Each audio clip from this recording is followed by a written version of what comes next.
I'm John Mulaney, and to celebrate the 200th anniversary of this publication, I'm going to read A Visit from St. Nicholas, which is now incorrectly referred to as Twas the Night Before Christmas. We have to do better, people.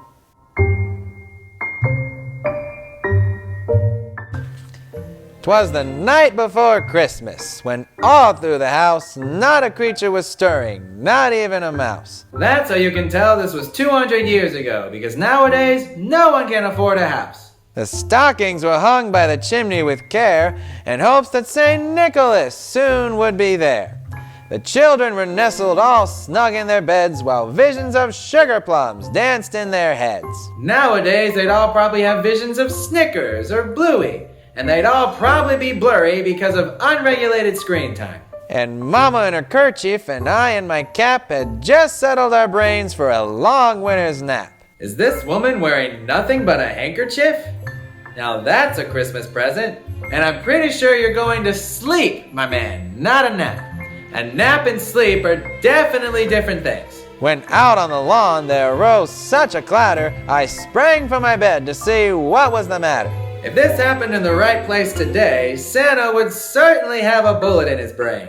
Away to the window I flew like a flash, tore open the shutters and threw up the sash. I don't think any house has shutters anymore.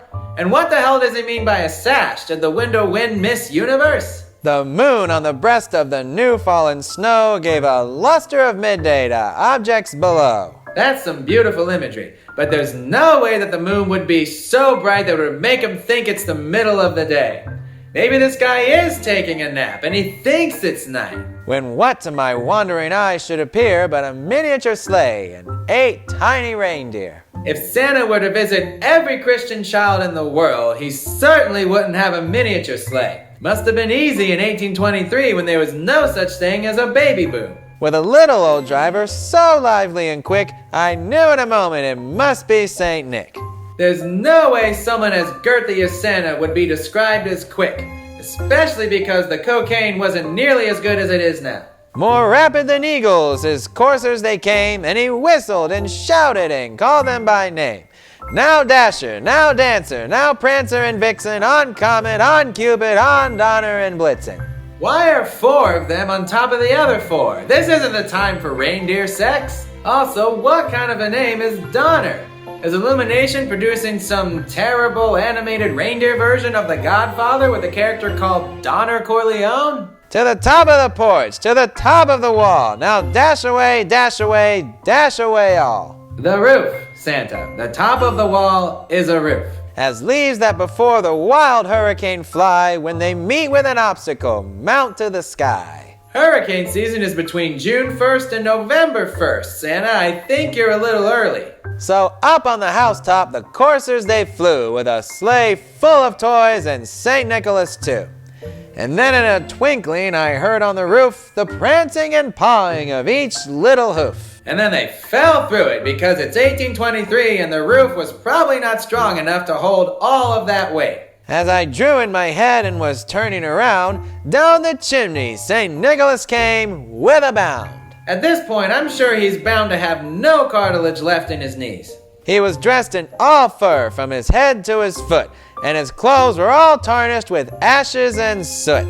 And I assume his lungs are tarnished with cancer if this is the way that he likes to enter houses. A bundle of toys he had flung on his back, and he looked like a peddler just opening his pack.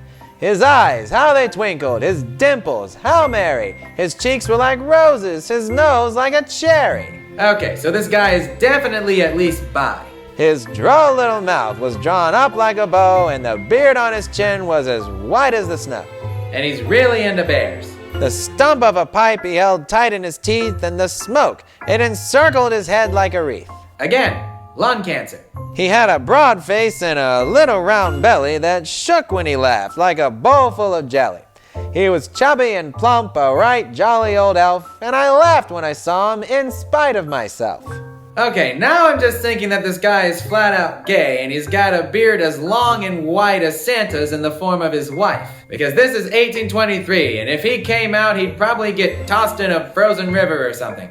A wink of his eye and a twist of his head soon gave me to know I had nothing to dread. Well, this sounds like it's leading to some holly jolly anal. He spoke not a word, but went straight to his work, and filled all the stockings, and turned with a jerk.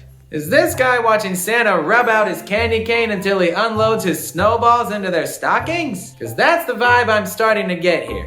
And laying a finger aside of his nose, and giving a nod, up the chimney he rose. Am I the only one who took all of that imagery and used it to picture Santa sneezing so hard out of one of his nostrils that he flies up the chimney? Maybe the cocaine was that good in 1823. He sprang to his sleigh, to his team gave a whistle, and away they all flew like the down of a thistle. But I heard him exclaim, ere he drove out of sight, "Happy Christmas to all, and to all a good night." Well, there it is. He said, "Happy Christmas" this whole time, and we've been saying it wrong. We gotten the title wrong and the ending wrong our entire existence. It's always a pleasure to find out that your life is a lie. Well, thank you for joining me for this special reading of A Visit from St. Nicholas, or 'Twas the Night Before Christmas if you're nasty. Happy 200th, you beautiful old poem, and happy holidays to everyone who's watching.